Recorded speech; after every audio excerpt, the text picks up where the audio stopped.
მასალა თარგმნილია რუსული არხიდან, რომლის სახელიც და ლინკიც არის ვიდეოს აღწერაში. ისტორია, რომელსაც ახლა მოისმენთ, საკმაოდ დიდი ხნის წინ მე ბიძაჩემო მომიყვა. 90-იანი წლების პერიოდში იგი მურყანის ტყის მიმდებარე ცხოვრობდა და თავს ტყის შეხვით ირჩენდა. როგორც მოგიხსენებათ, 90-იანი წლები საკმაოდ რთული პერიოდი იყო და ამის გამო მას სამსახურში ხშირად შუაღამამდე შეყვანება უწევდა. ერთი გადატვირთული დღის ბოლოს ბიძაჩემი სოფელში ტყეში გამავალი ბილიკით ბრუნდებოდა. იგი იმდენად გადაღლილი იყო, რომ თვალებს ძლივს ღა ახელდა. უცბად სიბნელეში მან რაღაცას თვალი მოჰკრა. იმდენად ბნელი ღამე იყო, რომ მან თავიდან ვერაფერი გაარჩია და მანქანის გაჩერება ძლივ-ძლივობით მოახერხა.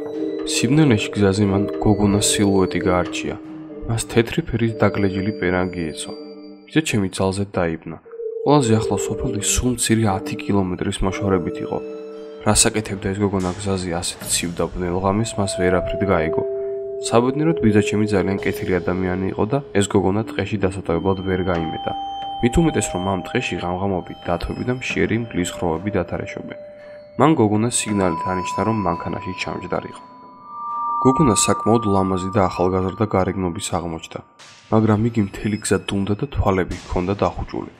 ბიძაჩემი ცდილობდა გაიგო თუ რატომ იყო ეს გოგონა ტყეში ასეთ ბნელ ღამეს, მაგრამ პასუხად მხოლოდ დუმილს იღებდა.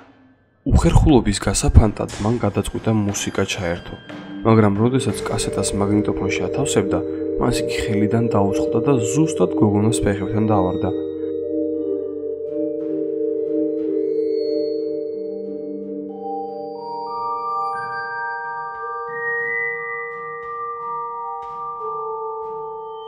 როდესაც იგი მის ასაღებად დაიხარა, მას უეცრად აყროლებული ცხოველის სუნი ეცა. მან თავიდან ვერ მიხვდა თუ რაში იყო საქმე, მაგრამ როდესაც თვალი სიბნელეს მიეჩვია, მან ისეთი რამ დაინახა, რის გამოც სივრმა ოფლმა და საზარელმა შიშმაში იპყრო.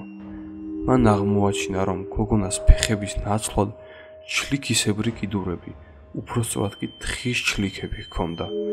ბიძაჩემი იმდენად დაიბნა, რომ ლაპარაკის უნარი დაკარგა, ხოლო გოგონამ ამასობაში რაღაც იეჭვა. როდესაც უკვე სხვა გზა აღარ იყო, ბიძაჩემმა მთელი ვაჟკაცობა მოიკრიფა და გოგონას თხოვა წინა მარჯვენა საბურავისთვის შეეხედა. როდესაც გოგონამ კარი შეაღო, მან იმ წუთასვე ფეხი კრა და მანქანიდან გადააგდო და მაქსიმალური სისწრაფით დაძრა მანქანა. გაისმა საზარელი ხმები. იგი იმდენად სწრაფად მიდიოდა, რამდენადაც მას მანქანა საშუალებას აძლევდა, ხოლო სარკეში კი ამ საზარელ ქმნილებას ხედავდა, რომელიც უკუნეთ სიჩუმეს საკუთარი სულის შემძვრელი ღრიალით არღვევდა.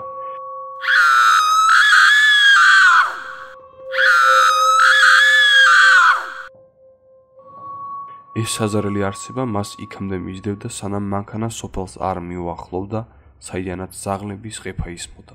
მეორე დღეს ბიძაჩემი მის მთელ ოჯახთან ერთად ამ სოფლიდან სამუდამოდ წავიდა. მან ეს ისტორია ბევრს მოუყვა, მაგრამ მას არავინ დაუჯერა. არავინ იცოდა თუ ვინ იყო ეს გოგონა. ყველამ, ვინც მის შესახებ შეიტყო, უგზო-უგლოდ დაიკარგა.